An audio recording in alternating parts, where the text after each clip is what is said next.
시청자 여러분 안녕하십니까? 전국 네트워크 뉴스 오늘은 특별 대담 순서입니다. 제가 있는 곳은 정부 세종청사 5동에 있는 해양수산부 스튜디오인데요. 조승환 장관 모시고 주요 현안 이야기 나눠보겠습니다. 장관님 안녕하십니까? 안녕하십니까. 2023년 새해를 맞아 대통령께 업무 보고를 하셨죠? 먼저 해외에서 인기가 급상승 중인 K수산물에 대해서 여쭤보려고 합니다. 지난해 수산물 수출이 얼마나 성과를 냈습니까? 지난해 수산식품 수출액은 31억 6천만 불입니다. 당초 목표액이 30억 불이었는데요. 지난 12월 9일에 이 목표를 조기에 달성했습니다. 특히 지난해 그 수산식품의 수출 실적은 지난 5년간 평균치 7.6%에 비해 크게 상회하는 12%였다는 점이 중요한 의미가 있을 것 같습니다. 네. 또 수산식품의 주요 수출 국가로는 중국이 9억 불, 일본이 6.3억 불, 미국이 4.3억 불 수준입니다. 주력 품목인 김은 6.6억 불이고요. 참치가 6억 불, 굴도 8천만 불, 전복도 7천만 불 정도 수출을 하였습니다. K수산물 인기가 높아지면서 그래서 장관님께서 올해 그 업무 계획에서 수출형 블루푸드 산업을 적극 육성하겠다고 하셨는데요.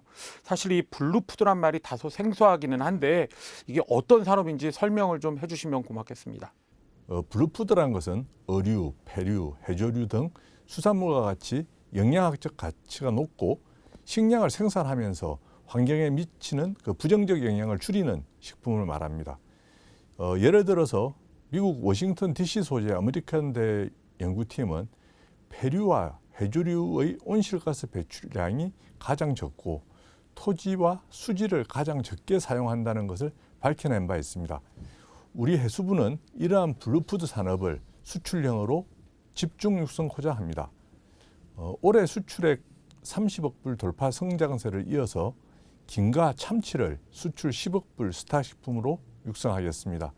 또한 굴과 전복, 어묵, 연어 등이 새롭게 수출 1억 불 클럽에 진입할 수 있도록 성장시키겠습니다. 네, 장관님 이번에는 해운 산업 얘기 한번 해보겠습니다. 물류의 중요성은 누구보다 잘 아실 것으로 제가 생각을 하고요. 이번에 이 해운 산업과 관련해서 국제 물류 산업 경쟁력 강화에 나서겠다고 하셨는데 구체적인 내용 말씀해 주시면 좋겠습니다. 우선 1조 원 규모의 위기 대응 펀드를 조성해서 고위험 선사의 구조조정을 지원할 계획입니다. 또한 자금력이 열악한 중소선사를 대상으로 해서는 경영 안전 자금을 지원해 나갈 계획이 있습니다. 2026년까지 해양진흥공사가 선박 최대 50척을 확보해서 임대하는 공공선주 사업도 차질 없이 추진해 나가겠습니다. 현재 공공선주 사업으로 15척을 임대 중에 있으며 올해에도 5척을 추가적으로 확보할 계획입니다. 두 번째로는 수출 주도 경제 구조를 뒷받침하기 위한 우리 해운 산업의 성장 기반을 확충해 가겠습니다. 우리나라 해상 수송력이 지금 2021년 기준으로 9,300만 톤 정도입니다. 2027년까지는 1억 2천만 톤까지 30% 확대해 나가겠습니다. 장관님 그리고 세계 최고 수준의 스마트 메가포트를 구축하는 그런 계획도 궁금하고요.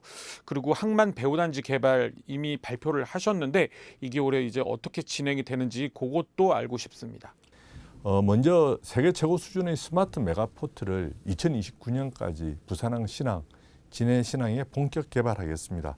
이를 통해서 항만에서의 화물 처리 속도를 35% 이상 올리고 상국간 수출입 화물을 중개하는 환적 화물 유치도 확대해 나갈 계획입니다.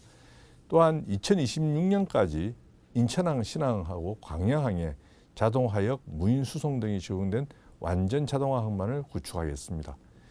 항만 배후 부지에 대해서는 민간 투자 1조 4천억을 유치해서 복합 산업 공간으로 조성해 나가겠습니다.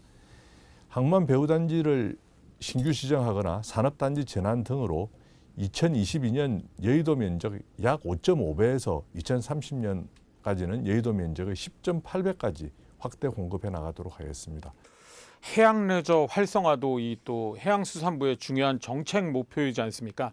이번 업무 보고에 한국형 칸쿤을 만들겠다는 그런 계획이 있더라고요. 이 내용 자세히 알고 싶습니다.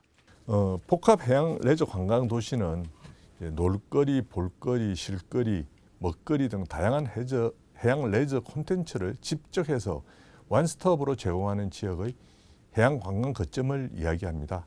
이는 우리가 그 해양 레저라든지 생태 관광, 치유, 문화예술 등의 어떤 개별적인 해양 레저 인프라의 그 한계를 극복하기 위한 방안입니다.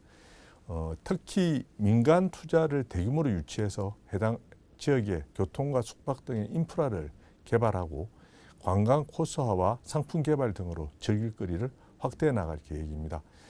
금년 세부 추진 계획 등 마스터 플랜을 수립하고 순차적으로 공모를 통해서 조성 지역을 선정해 나갈 계획이 있습니다. 이를 통해서 칸쿤, 싱가포르의 센토사, 호주의 달링하버와 같은 해양 관광의 메카를 우리나라에 조성하고자 합니다. 그리고 또 그 연안과 섬, 그러니까 이 살기 좋은 어촌을 만드는 것도 굉장히 중요한 그 일이지 않습니까? 이 계획도 알려주시면 감사하겠습니다. 우리나라 섬에는 이제 주민들이 살고 계신데 여객선이 다니지 않는 섬이 한 40개 정도 있습니다. 이분들은 해상 대중교통으로부터도 소외될 뿐만 아니라 선박 안전 측면에서 상당히 위험에 노출되어 있습니다. 이에 그 지자체하고 협력해 가지고서 그 소형 선박을 투입함으로써 섬 주민의 교통 기본권을 보장을 하고 그 여객선에 준하는 관리를 통해서 안전에 있어서도 소홀함이 없도록 할 계획입니다.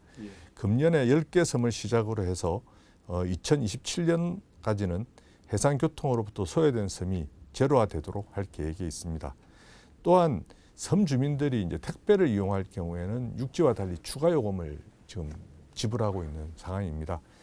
이에 금년부터는 여객선에 실리는 택배 차량과 그 화물의 운임을 지원하고 차량에 적재된 화물에 대해서도 부과하는 하역 요금도 경감시킬 계획입니다. 네, 지금까지 조승환 해양수산부 장관과 함께했습니다. 장관님 고맙습니다. 감사합니다.